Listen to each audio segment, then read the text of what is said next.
Prepare to experience the strongest radio allowable by law. Secrets will be revealed. Myths dispelled. From the studio gym where excuses never apply, it's Superhuman Radio with your host, Carl Lenore.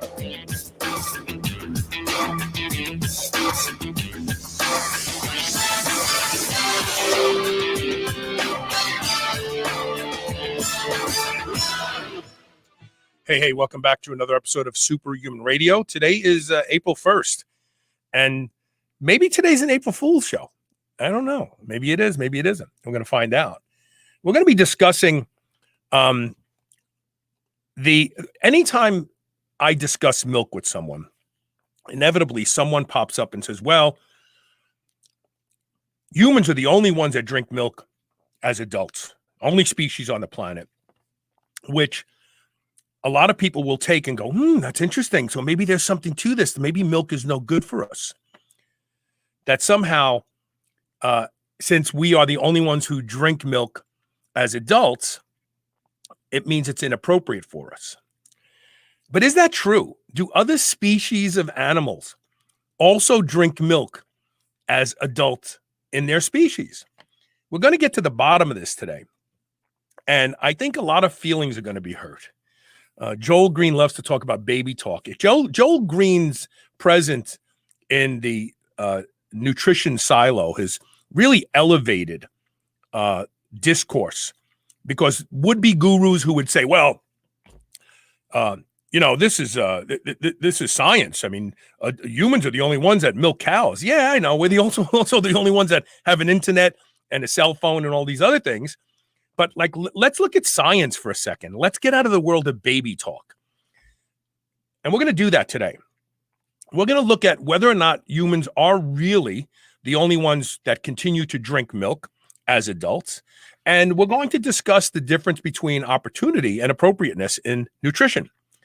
And maybe if we really look deep enough in this, we'll find out that from an evolutionary standpoint, we have actually been endowed with something that allows us to take grass and turn it into usable food, because we can't eat grass, but cows can and ruminant animals can, and they make milk and we benefit from it.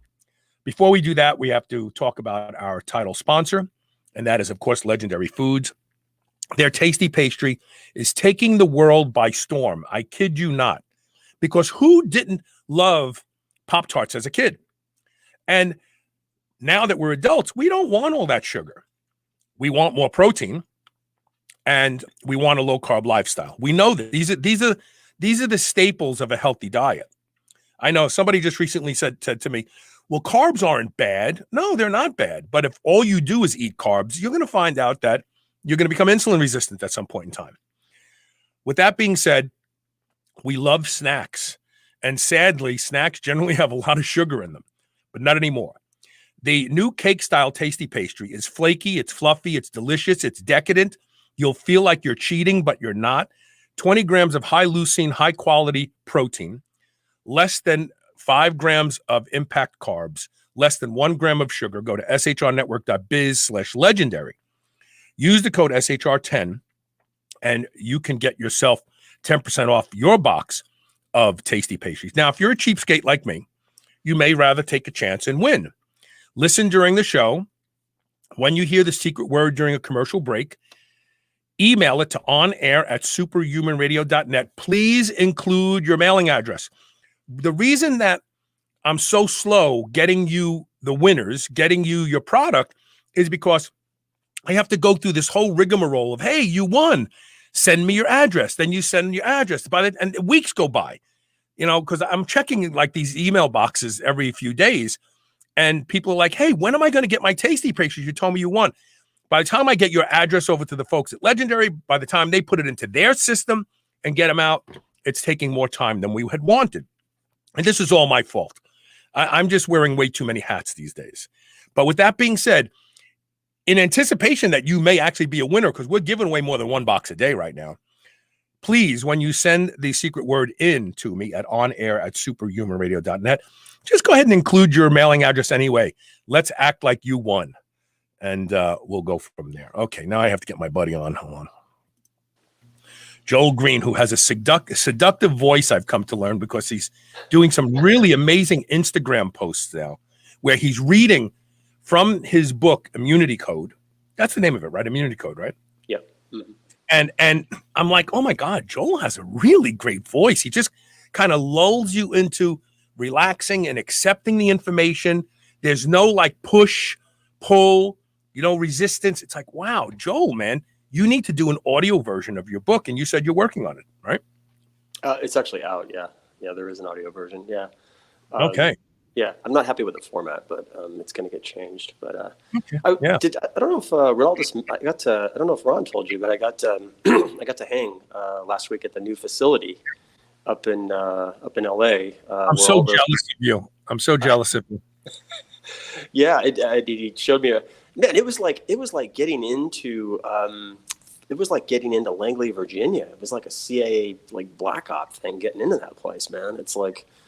It's all black, but it's cool once you get inside the compound. So it was good. It's good to hang with Ron.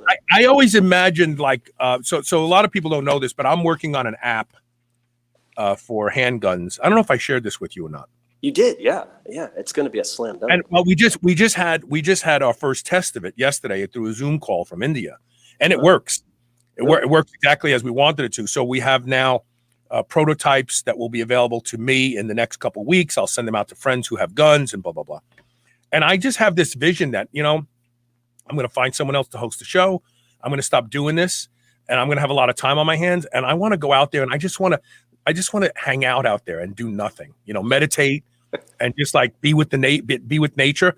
And Jerome is working with Ron on new, I call it the rattlesnake wrangling business. Right. The people up there have a ton of problems with rattlesnakes killing their dogs.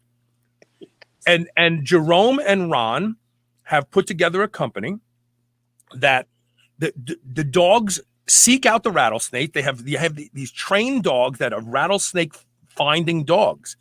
And then Jerome has like all the hardware, and he snatches the rattlesnake up, and they're like clearing acres and acres of land of rattlesnakes so people can let their dogs run free on their ranches up there. I think this is one of the most amazing like opportunities that just blossomed out of him having that property that I could think of. It's kind of funny that came up. I asked him like, hey, how's the property? And, he got into the rattlesnake story, and, and he really got into it, like how they're, they're using the dogs to track the rattlesnakes and stuff like that. And, and kind of like some detail. And I kind of commented like, these are the problems that 500 million bring. Yeah, right. Exactly. And so of course right. I'm so selfish. So when I'm talking to Jerome, I said, I'm actually having my motorcycle seat redone in snakeskin. It's going to be turquoise color as the turquoise of the bike against black leather. And I said, can you get me 4 rattles so I could hang them from the conches on the side of my bags? That's cool.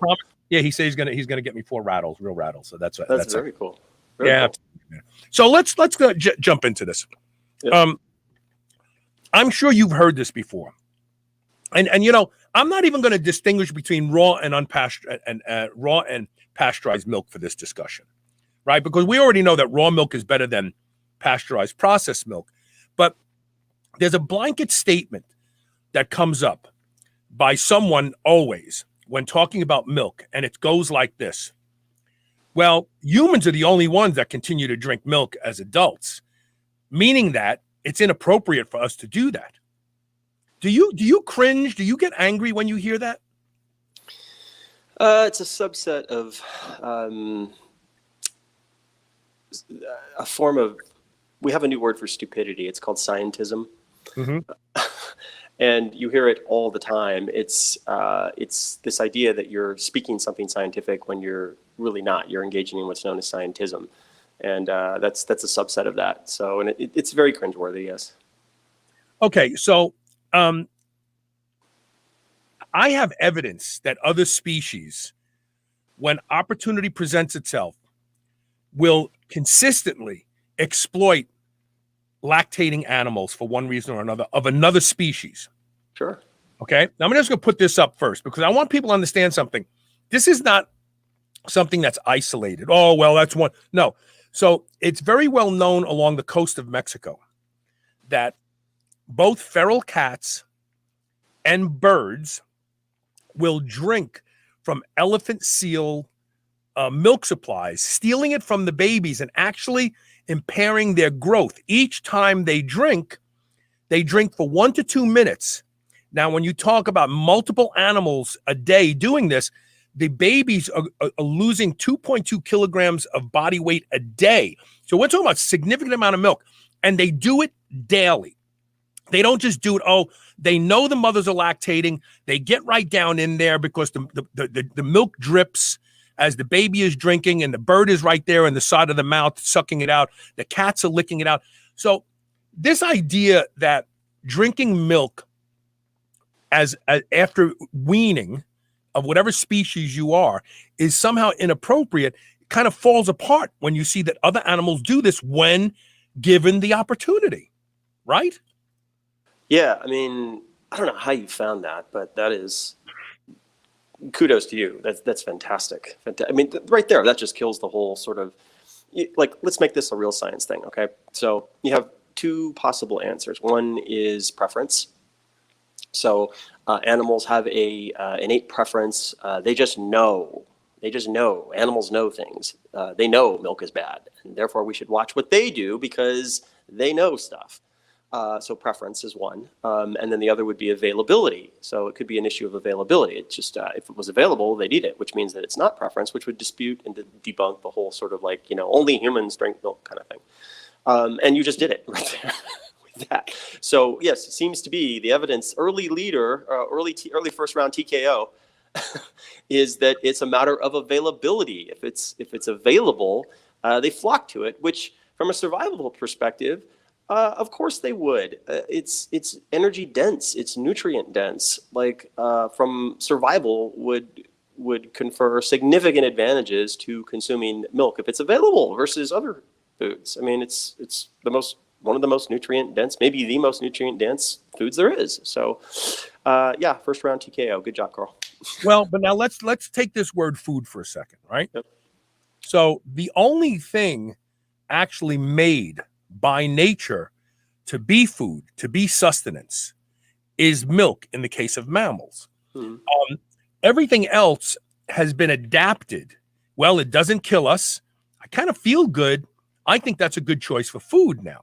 So my point in this is cows weren't put on the planet to be food.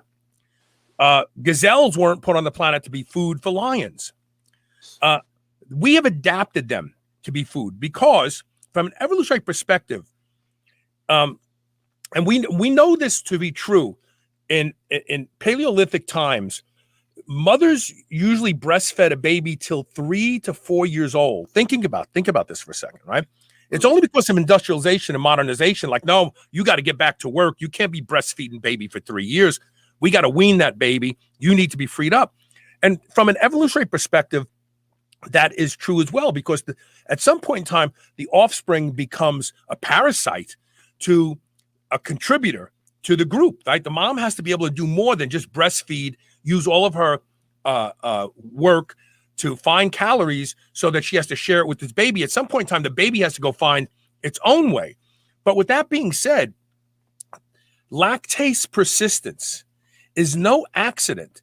There seems to be evidence that lactase persistence was selected for because during times of famine, we had yet another food that we could survive on. And quite frankly, a food, it really is, only purpose is to be a food. It's not another species that we're going to kill and eat because it doesn't kill us to eat it, and it seems to nourish us. So speak on that. There's some research, I think it's 2019, maybe 2020, that just came out examining the dental work of like Paleolithic hunter-gatherers, and it was able to show by the dental work that milk was actually a regular part of the diet. So going back several thousand years, it seems to be that certain groups of humans have consumed milk as a regular part of their diet. I forget what the lactase persistence sort of argument was in that study, but in terms of just, milk being like something that makes a lot of sense to consume if you have it around, why wouldn't you? Again, the answer would be why wouldn't? Like we in modern times we've created sort of all of this non-scientific sort of mythos around milk that, well, you shouldn't because it's bad and it's bad for these reasons. And some of those reasons maybe are digestive in nature, but others are just, more moralistic in nature because it's just bad. So milk's just bad. And then you kind of dress it up as science in some way. But when you actually look at the evidence seems to suggest very strongly the opposite, that it's always been in the adult human diet as far back as we can see, as far back as we can measure. So. Yeah. So let's look at other demarcation points where it was obviated to us that milk was actually bountiful. In the Bible, they talk about the land of milk and honey. They talk about the land of milk and honey because both milk and honey were amazing foods, just full of nutrition and being able to sustain life with them. And in the Bible, when they wanted to paint a picture of a time where life would be wonderful and abundant, they talked about the land of milk and honey. Milk has been a symbol for abundance, abundant health, happiness. I mean, the list goes on and on. So how could it be that at that point in time, and even before and after, milk was thought to be this amazing thing?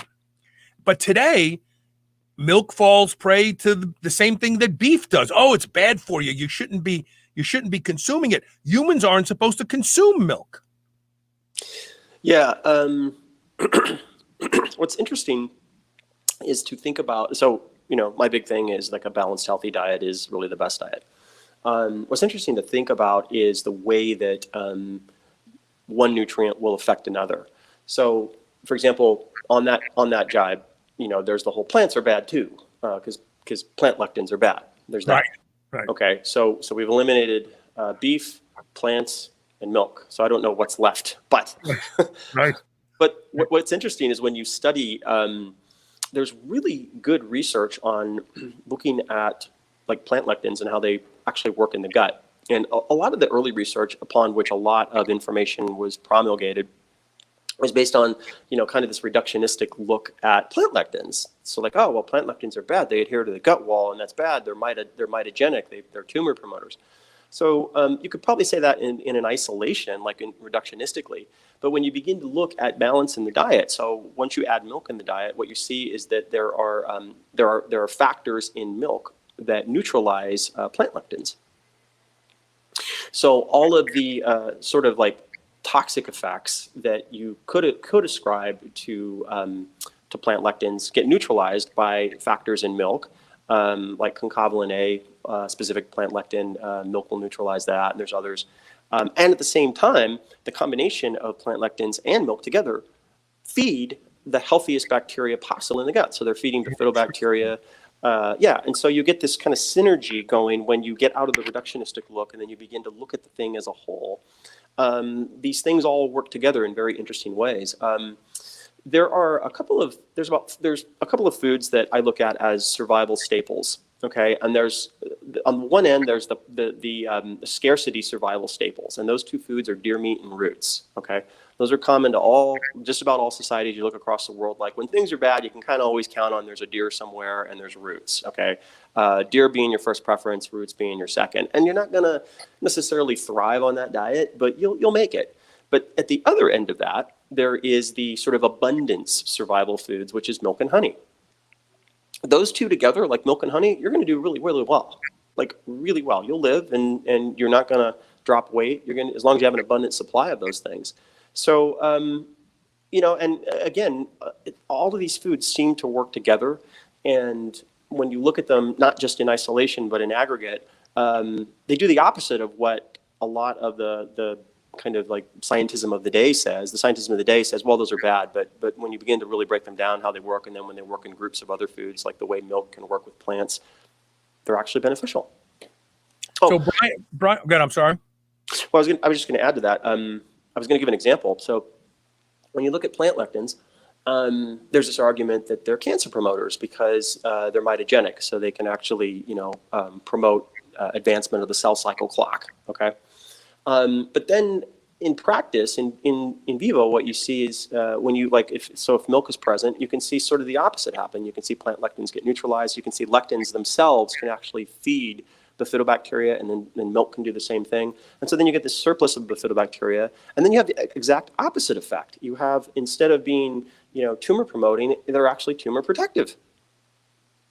So Brian Cunningham has an interesting question to follow in on that. He says, do you need to consume them together, plant lectins and dairy, or is it adequate just to have them at different times of the day? Yeah, you don't need to consume them together. That is a very interesting topic. Like we should do a show on that sometime. Like what order of foods? Like that's a whole other thing, which gets really interesting. You don't need to consume them together. It's probably more interesting to look at consuming them at certain times of the day. That gets more interesting. So you can make a good argument that for different types of plants or plant-related things at different times of the day, and dairy varies very much. Like for me, dairy, like raw milk dairy, unpasteurized, grass-fed. That's like my go-to post-workout. Nothing beats that. So I agree. I agree. Yeah. So Brian makes this statement: ancestral guts were optimized for milk and honey. How do we know that? First of all, number one.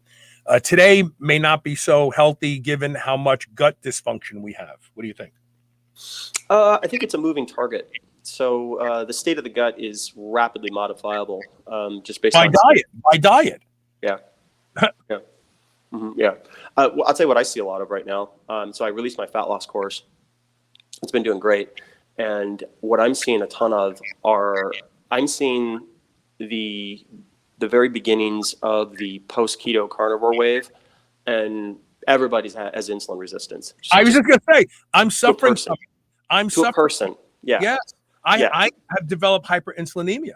Yeah, to a person. And it makes perfect sense. So what never got explained during all of that, you can look at both of those diets for their, sort of like dyslipidemia related factors, but you take the carnivore, for example. Sustained high protein animal diets will elevate serum glucogen. That's what it'll do. Okay. So in diabetes, what you have is sustained high protein diets are going to elevate, you're going to get elevated glucogen, and you're going to get elevated glucose, fasting glucose, and then you're going to get elevated insulin. You're going to get all three. So sustained high protein animal diets, sustained over time, you're not going to get the elevated insulin. But what you will get is you'll get insulin resistance because fatty acid oxidation from the liver flux goes through the roof. So glucogen is going to stay elevated. That'll give you insulin resistance. And I'm seeing it to a person now. Like every day I get 3, 4, 5 people like, oh my God, So it's very real. I'm suffering from it. I know that I finally realized that what I'm dealing with is hyperinsulinemia. Mm-hmm. Or insulin resistance, right? Because my blood sugar is great in the morning, but my body is pumping out a lot of insulin all the time, and I'm rebounding from my keto, carnivore ways of a decade. I've been doing this for a decade. Way before the fad started, mm-hmm. I was intermittent fasting and just eating a lot of salmon and beef and chicken and eggs and mm-hmm. limited amounts of carbohydrates, because I thought this is the answer.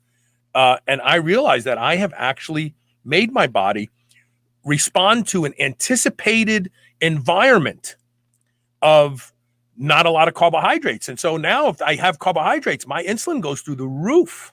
Mm-hmm. Yep. Remember when I came on, I think it was the first show I did on the immunity code book, and I talked about, that related to time, there's usually this is backwards here. So usually there's a benefit up front, but then over the long term, you're going to see negatives to anything. So you're always going to see that inverted sine wave. And there are two great inverted sine waves right now that the public at large is dealing with. It. Mark this show down, Carl, because this is the first time anybody's talked about this stuff anywhere. Okay. The two big ones we're in the jet wash of right now is the backwash, so the negative end of the probiotic boom, which is now just about everybody's got some placebo. People have literally created microbe farms in the wrong places in their intestines. Yep. I know it's like almost everybody that comes to me, like some form of SIBO, some form of insulin resistance, and the other one is insulin resistance. Those two things. So we're seeing like these spikes in both of those coming from these fads that were popular 3-4 years later, which is exactly what I talked about. You get that short-term benefit, and then over the long term, you get the negatives. Now we're in the negative part of the sine wave now for those two things. So yeah, it's huge. I see it every day. So Robert Thompson said he lost faith in Arnold, confidence in Arnold when he said milk is for baby cows, and advocated. And recently he's gone completely vegan. He advocates a completely plant-based diet. Yeah, remember he's a politician. He goes wherever he thinks the wind is blowing. But yeah, and during that same period of time, in the bodybuilding world, when Arnold was saying on Pumping Iron, "Oh, milk is for babies. Bodybuilders don't drink milk." Vince Gironda, Armand Tanny, Jack LaLane, they had their athletes drinking not only raw unpasteurized milk, but raw unpasteurized cream. Tanny and LaLane were going to the stockyards and buying fresh blood, cow's blood, and mixing it with the cream and having their athletes drink it. And their athletes were getting big and ripped and strong and muscular. And not LaLane, but Gironda said, we don't need anabolic steroids. Everybody just needs to drink more raw milk. I had a segment on Arnold. We should just do a show where we both do it in character, doing our Arnold accents. I had the shows I did on Arnold. No, I had a couple pages in my book that I left out because, we all love Arnold. I mean, we all love him, but there's some things that are illustrative from his journey. Like we all have a journey, and from Arnold's journey, what's illustrative is that, Arnold championed the whole sort of fitness thing to the masses. Okay. Arnold and Joe Weider, through the 80s and 90s were really chiefly responsible, and then Bill Phillips later. But what's interesting to me is how all that worked for Arnold when Arnold got a real job. Okay. So once Arnold got a real job, these pictures started circulating with Arnold just totally flabby and out of shape, on the beach. Okay. And the reason was that the thing that he promoted and championed worked really great on a beach in Southern California, if that's all you did. It didn't work so well in real life for a lot of people. It didn't work for him. So, if it didn't work for him in real life, it's not going to work for most people over time in real life. And you take that with a grain of salt. It doesn't mean you don't love the guy. I mean, we all love the guy. But in terms of like advices, we take it with a grain of salt, Yeah, no, he's... let's plug your book real quick. So the new book is called Immunity Code. And I'm sorry I don't have... There it is. I'm surprised I don't have an image for it. I'm sorry. This is my bad. I'm looking for it now. But where could people get it? What's the website? Well, it's on Amazon a little bit longer, so you can get it there. The second edition of it just came out, which has a couple pages added, and you can get it at veepnutrition.com. That's veepnutrition.com. You can also get the companion piece, which is the immune-centric fat loss course, which was I would have put it in the book if I could, and it would have been twice the size. So I broke it up into two. But they work together. So it's if you're going to take advice from anybody about nutrition, I take it from Joel, and I mean that sincerely. No, because the reality is that you're a critical thinker first, and you've never positioned yourself as a health guru at all. You just look at nutrition from a scientific standpoint, and you assemble things scientifically. You don't have a supplement you're selling. Well, at least not now. That doesn't mean it can't happen someday. Yeah, no, you know what? I planned on it, but as I got to print in the book, I realized like there was a lot of supplement recommendations. I didn't want anybody coming at me going, "Oh, you're just trying to sell subs." So I really decided to hang off for the first year and a half on selling subs, and and it's worked out. It's really worked out. So no complaints. There will be a few coming out here pretty soon, but I just the way I am. The way I would describe myself is just embittered consumer. Yeah, I like that. Yeah, I'm an embittered consumer. I'm someone who took advice for decades and decades, and a lot of those advices let you down down for me. Yeah, let you down. When we come back, we're going to talk about raw milk. We're going to talk about colostrum. We're going to get deeper into this discussion. But by no means do you ever accept from any other person that cow's milk, is inappropriate for humans to drink because we are the only species that drinks milk as adults. It's complete hogwash. It doesn't play out in science, as Joel likes to call it. It does work in scientism, where people say something that sounds scientific and you go, ooh, okay. But that's just baby talk. Stay tuned. We'll be right back.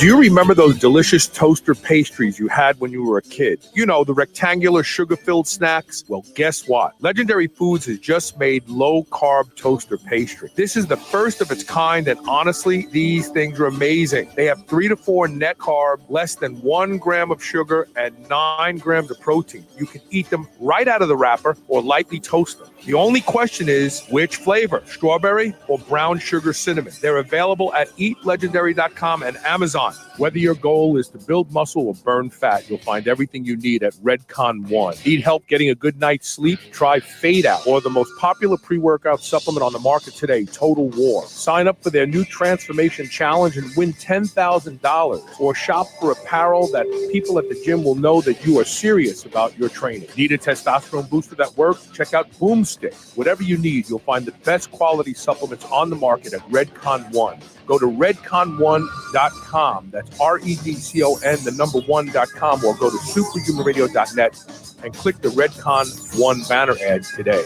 Lactose. TaylorMade Health is focused on making sure you're able to perform and look your best. They are a leader in game-changing supplements and cosmetic products. Whether you want to increase strength, expedite recovery, facilitate soft tissue repair, or reduce deep wrinkles, TaylorMade Health has you covered. TaylorMade Health is also the home to Dr. Seed's products such as BPC, BPC Plus, and the Chill Pill. All of my listeners can now get 20% off their first order with code TRY20. That's TRY20. This code can even be used on subscription orders. Visit shrnetwork.biz/try20 today and use code TRY20 for 20% off your first order. As a listener of this show, you know how important your gut is to your overall health. Bioptimizers has a potent product to heal and repair your gut unlike anything else. It's called Leaky Gut Guardian. It's powered by patented IGY Max, an egg-based protein that enhances gut health, reverses antibiotic damage, and strengthens your immune system. Available in 2 delicious powders, vegetarian vanilla and chocolate carnivore. Simply mix it with your favorite beverage. Repair your gut and power up your immune system risk-free and save 10% off. Go to shrnetwork.biz/leaky gut. Don't delay. Fix your gut today. This is the Superhuman Channel, where we use oxygen for the power of good.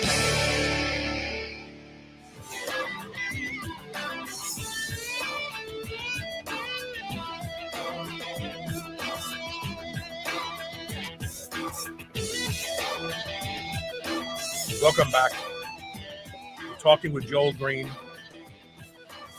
We're talking about milk. People are so confused about milk. It's really fascinating to me how much misinformation there is about milk. Okay, milk and insulin resistance. So when you look at a quart of milk, I'm drinking a quart of milk a day right now, raw unpasteurized milk from pastured cows. They all happen to be Jerseys. They haven't been tested for, casein, A1, 2, or any of that sort of stuff, but they're all Jerseys. I like the taste of milk from Jerseys better. Mm-hmm. And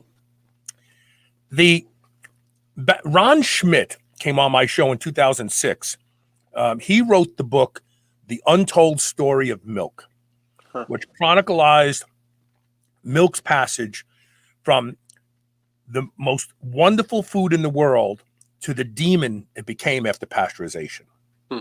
He talks about how pasteurization arrived, why it arrived, why we really didn't need it, but the distilleries had more money and they fought for it.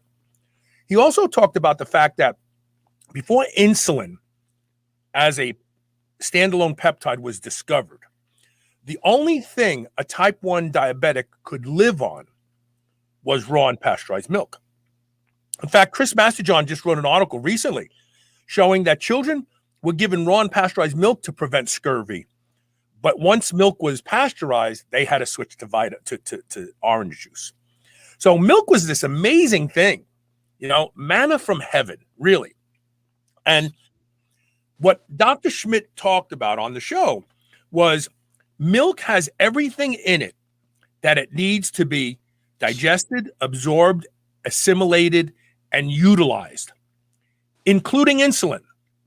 There are trace amounts of insulin in raw milk that allowed type 1 diabetics to live when they drank a diet predominantly of raw and pasteurized milk. This is amazing. This is like, oh my God, right?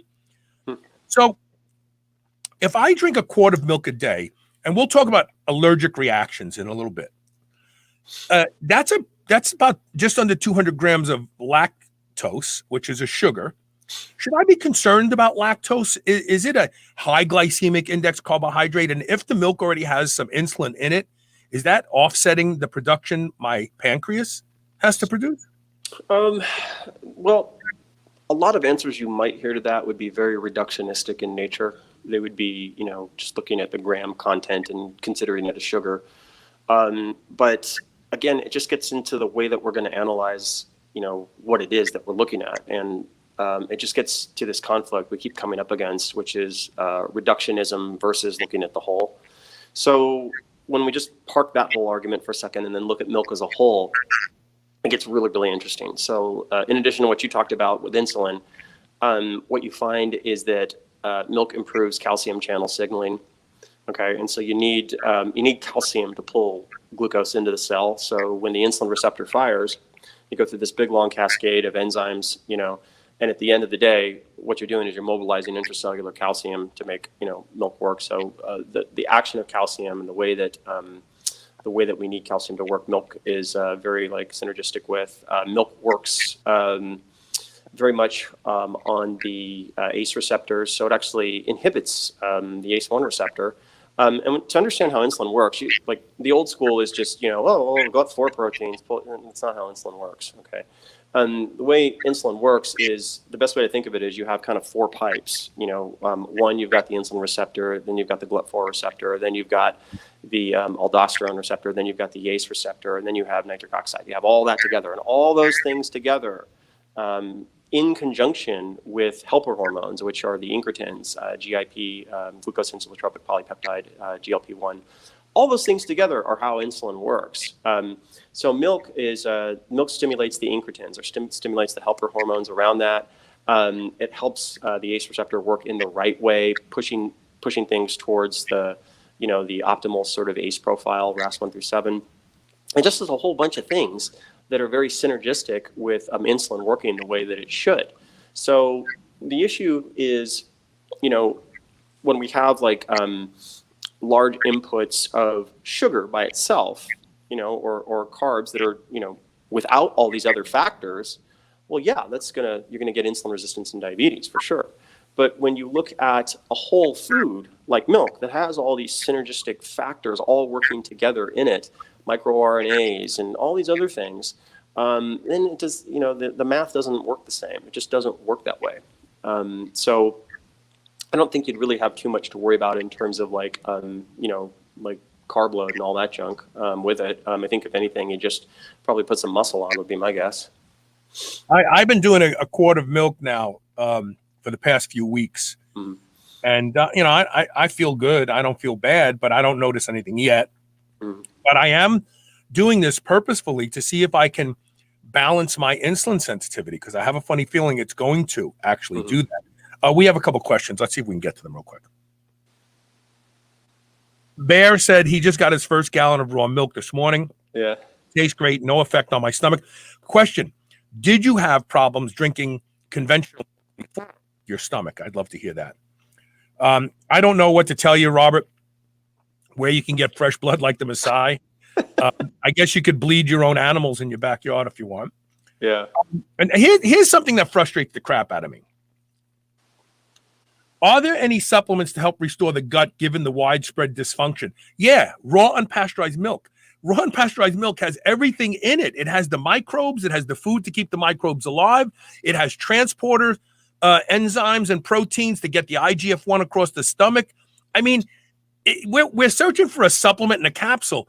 It's raw unpasteurized milk, good, healthy food from heaven. I mean, this is, when I talk about raw unpasteurized milk, I don't think people get it. This may be the best food, the only food, the best supplement, the best alternative, the best thing to reset your body when your body has been sent adrift for so long, because it saves babies. You know what I mean? If a mother has a weak baby, once they start breastfeeding, oh boy, that baby comes. It's milk. It's raw unpasteurized milk. But here's the problem. It's not conventional milk. I'm sorry. Conventional milk is roadkill in a jug. Right. That's it. Yeah, absolutely. It's the grades of food argument I made in an episode of Unconfused. Conventional milk does a lot of damage, probably, for the most part. But raw unpasteurized, grass-fed milk is as super as a superfood gets. Like I said, I've been using it as a post-workout for years. And it gets you high. You know, there's casomorphins in there. There's morphine derivatives. But also, you know, in that with milk, there's human milk oligosaccharides. Or excuse me, you get milk oligosaccharides, not human milk oligosaccharides in bovine milk, but you'll get milk oligosaccharides. Those milk oligosaccharides, they are naturally immunoprotective. They do a whole bunch of things that are very beneficial to the immune system. So what are your thoughts on colostrum? I have some very strong opinions, but I want to hear yours first. Well, as a supplement, there's a lot of ground to cover, right? I don't know if you remember Yemeni Mesa from Quest, but Yemeni used to talk about, you know, during his bodybuilding days, making a trip to Bakersfield once a week to get his colostrum, and it helped him grow like crazy. You know, from dairy farmers, they have tons of the stuff. There's kind of the anecdotal stuff like that. There's research you can look at where you look at like human babies, where they're given a combination of colostrum and egg, and they basically they don't get stunted growth. Where ones who don't in these sort of poorer areas, their growth is stunted. Then there's kind of mechanistically like what's in colostrum and how the factors in there work in the body. So there's human milk oligosaccharides, there's growth factors, a whole bunch of good stuff. So, I mean, generally it's positive. That's the way I look at it. I just think it's one of those things that more is not necessarily better. If you look at nature and how nature delivers certain things to us, and you ignore the way nature delivers things, whether it's the pulse of growth hormone or the pulse of testosterone or the availability of colostrum. The baby got colostrum at the very beginning to create a launch pad. I think that colostrum taken periodically probably is a great thing. And when I say periodically, like I will get fresh raw colostrum from my farmer, but it doesn't come around a lot. It's only when he has a cow that has a calf. The calf gets the first day, and then he'll bottle up everything from the second and third day. And I'll take that and I'll drink that gallon over the course of 2 weeks. But I won't do that again for the rest of the year. I think that the problem the mistake we make with probiotics, with anything that has a powerful effect on the immune system, is if you keep giving the immune system those things that make the immune system stronger in those areas, the immune system gets whacked out. Even though the other areas are still strong, it's out of balance.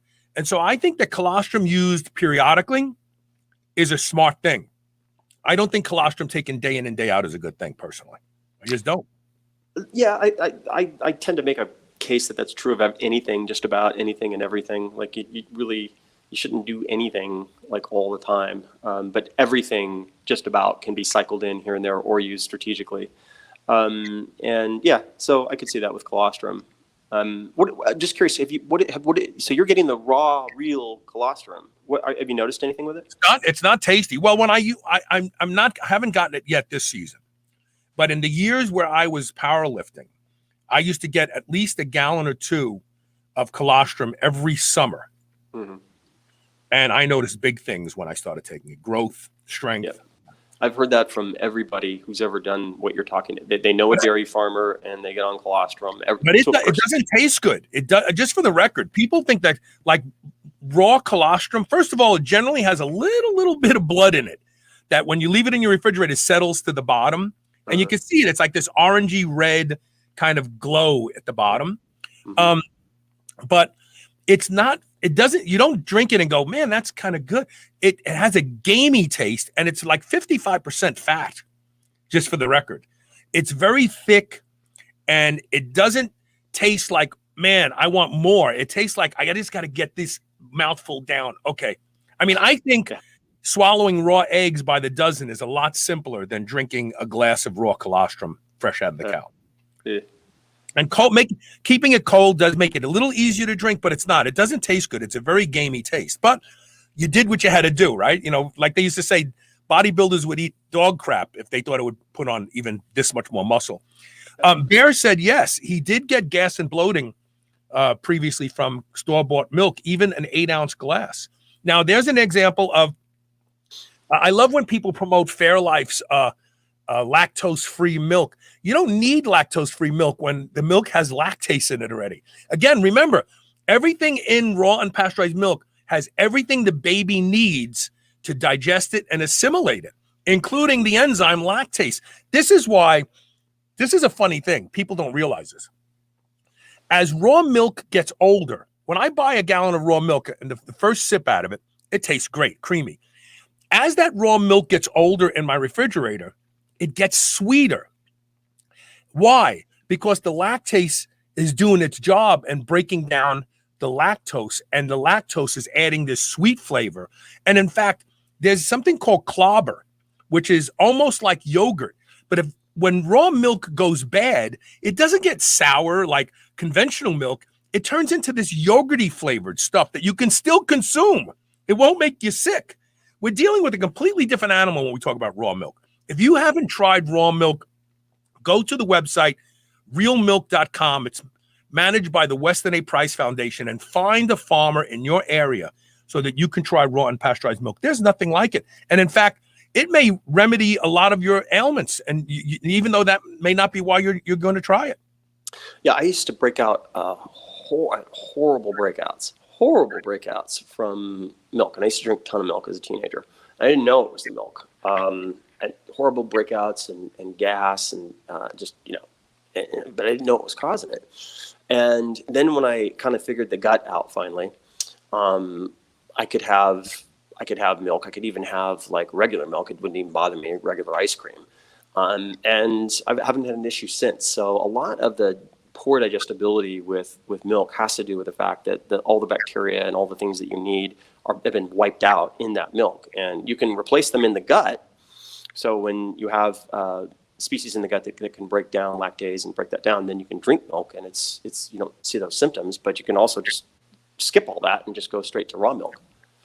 See, and this is an interesting statement you just made, because years ago I did a show with the scientists. They looked at the lactase persistence and the rate of lactose intolerance in a population of people. Mm-hmm. It was a big study. There was like 700 people in this study.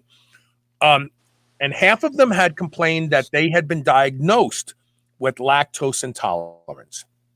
And the other half, no, nothing. They didn't have any diagnosis of anything that would make them a concern to drinking milk. At the end of the study, they looked at the people who reacted poorly to milk and were told they had lactose intolerance. And they did the blood work on them. And they said they produce lactase. They're lactase persistent. So they can't have, so there's something else going on with the milk. And we're blaming lactose intolerance for it. Yeah, I read about this in the immunity code. It's basically conflation. So the entire body of science on lactase persistence is, in one sense, totally wrong, completely wrong. It's not to say that it's not accurate to say that, yes, there is a gene, and we did fall out and all that junk. But the other side of that is that generally the horsepower, or generally the legwork needed genetically to digest milk is not in the human genome. It's in the bacterial genome. Okay. So really, like, it's the cart or the horse. Like, when you look at the bacterial genome and you replace the bacteria, or you can acquire the bacterial genes that you need to digest, that make the enzymes to digest lactose, well, then it's not an issue. And the whole theory of lactase persistence sort of like gets a little stumbly, because there's two ends of it. One is the human genome part of it, like, well, the whole theory of lactase persistence and, it fell out of the human genome. But then there's the bacterial genome, which that theory is never thought about. And the more accurate one probably is the bacterial genome. So when you have the bacterial genome and the genes are acquired in the bacterial genome, all the issues with lactose go away. Would you agree that when we look at predators and prey, this could be dogs and deer, this could be lions and Cape buffalo. When we look at predators and prey, the order in which the prey is eaten probably indicates that to that particular predator, the hierarchy of importance that tissue possesses that they're eating. Would you agree with that? Oh, yeah, 100%. Yeah. So that is an example of preference. Okay. You can actually see availability and preference at work together. So killer whales, for example, killer whale, you'll see killer whales kill other whales, or sharks, for example. They kill sharks, like a killer whale killed a great white shark, and they go after like the liver, and they leave the rest of the shark. Right. And when wild dogs run a deer down in the wilderness, they eat the viscera first, the guts, the entrails, the stomach, the liver, the kidneys, the spleen, all that first. And then if they're still hungry or other dogs come after the good stuff is taken, then they'll eat the hams on the back and, and all that sort of stuff. And they pretty much leave the rest of the upper carcass alone. They don't even touch it. So if you can agree that in the wild, when animals are given their preference, the order in which they consume the prey would indicate the importance to them of the nutrition obtained from eating that portion of the prey. Well, here's another interesting fact. When predators kill a prey that happens to be lactating, they eat the udders or the teats, depending on what you want to call them, first before eating the viscera. So I said to Joel, it's like the creamy filling. It's like, it's like a cake with the creamy filling. We're going to eat that first, and then we'll go eat the rest of the cake. So that should also tell you that they hold milk in a very high regard if they're going to go eat the good creamy filling first before they eat the viscera. I mean, it just from a survival perspective, I talk about this in the book, that the most powerful mechanism at work in your body is everything that is tied to survival. That's where all the juice is. That's where all the horsepower is. And so when you look at what predators in the wild are doing, they're going right for what gives them the greatest chance at survival immediately. They're going for the high points reward stuff. We have one last question that we'll get to right on the other side of this break. We're talking about the myth that only humans drink milk as adults. It is a myth, folks. Don't be lied to. And again, the reason the milk discussion gets murky, no pun intended, is because we have two types of milk today. We have pasteurized, conventionally produced milk, which is garbage. And unfortunately, that's what 99% of the population drinks. And then we have good old-fashioned raw and pasteurized milk, the way it was designed to be consumed. And they are very, very different things. We're going to take one quick commercial break. Stay tuned. We'll be right back with more Superhuman Radio.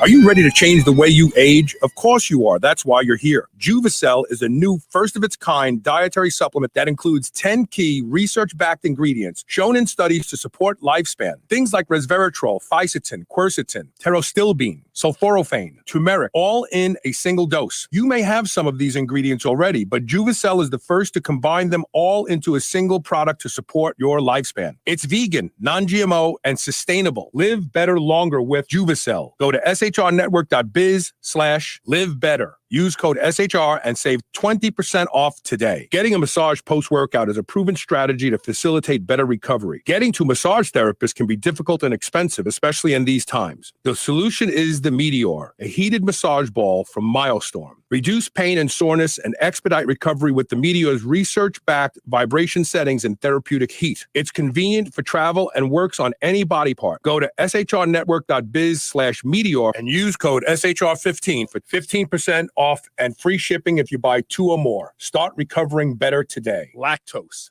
Folks, I'm pleased to announce that Pure Nootropics is now carrying the antioxidant alpha-lipoic acid in its bioidentical natural form as R-Ala. R-Ala provides protection in many areas and has even been shown to promote weight loss. Check out the interview I did on episode 2608 back in October to learn more. Our friends at Pure Nootropics have been bringing you great products and deals since 2013, and they have another one with R-Ala. Go to shrnetwork.biz/pure and use code SHR30 for a whopping 30% off. Level up. Go Pure. New Mass Pro Synthogen X2 just upped its own legendary game. To distance itself even further from the rest of the pack, Synthogen X2 now has double the key active ingredients. If you've ever wondered what steroid-like recovery feels like, Synthogen X2 delivers. See why others compare it favorably to powerful bodybuilding drugs at synthogen.com. Mass Pro Synthogen. When you train with it, you'll gain with it. The power of light can be truly life-changing and an important element for every superhuman. Because of this, I want you to experience the power of award-winning Celluma light therapy. Celluma utilizes NASA research technology to improve health at the cellular level and is cleared by the FDA to effectively treat a variety of pain, muscle, and joint conditions, as well as facial wrinkles and acne. Our entire team here at Superhuman Radio uses it. Its innovative shape-taking design allows for easy placement anywhere on the body. Choose from 13 different models. For an exclusive listener discount, go to shrnetwork.biz/Celluma. That's CELLUMA. And use code SHR10 to save 10% off of one of these award-winning devices. You're listening to the Superhuman Channel. Don't hate us because we feel good.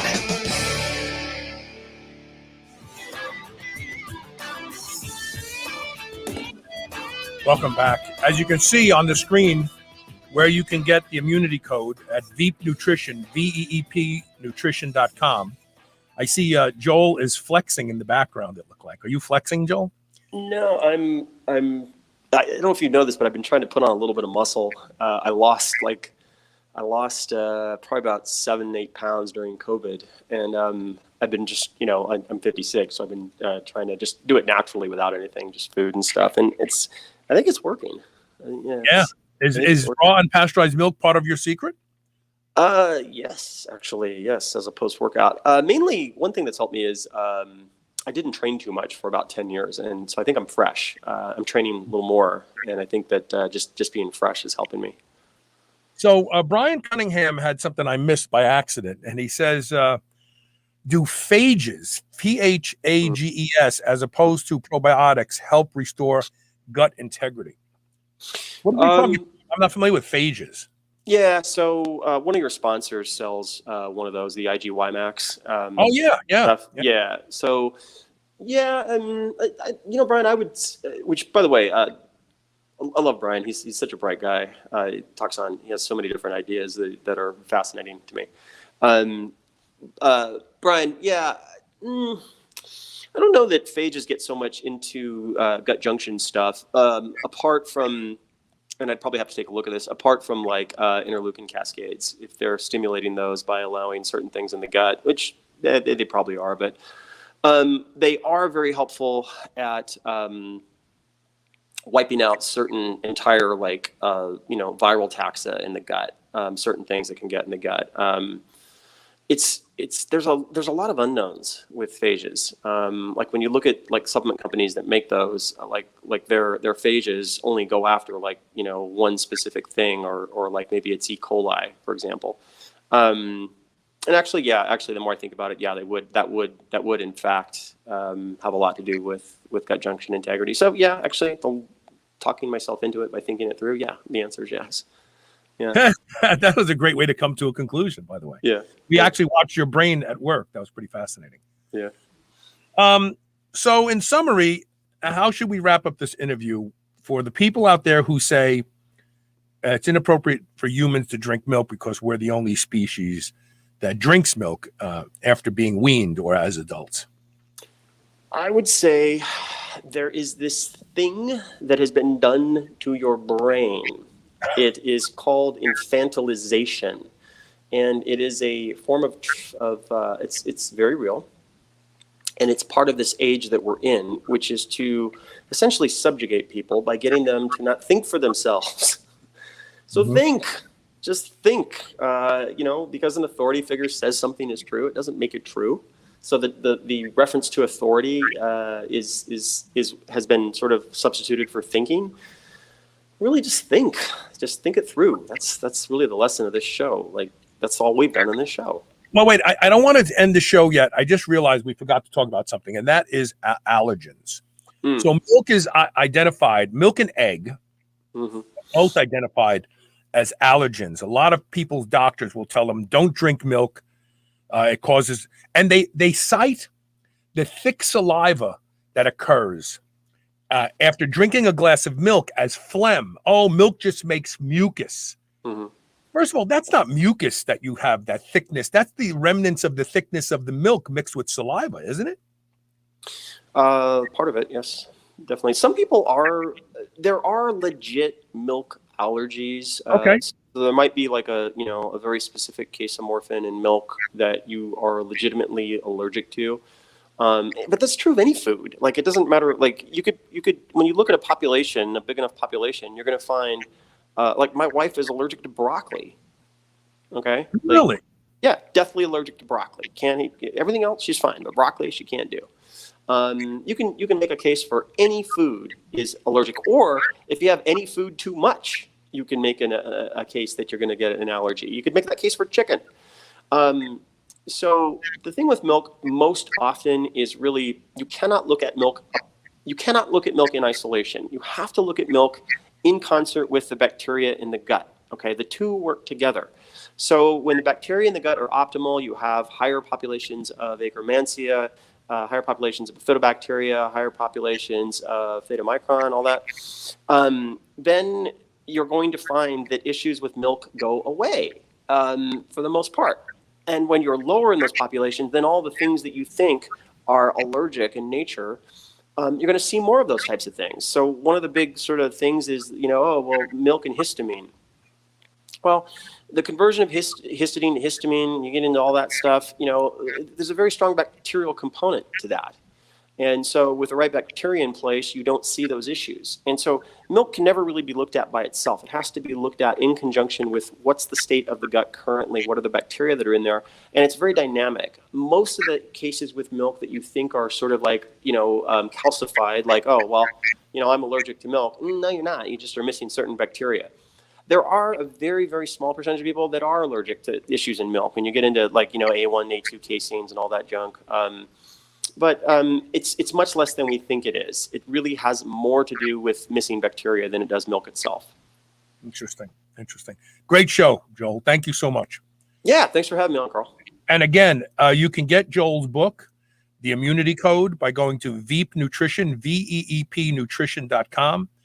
Get yours before they're all gone. All right, we'll talk to you again soon, brother. Have a great weekend. All right, have a great weekend. Thank you. And we'll see everybody tomorrow with more Superhuman Radio. Thank you for being here today.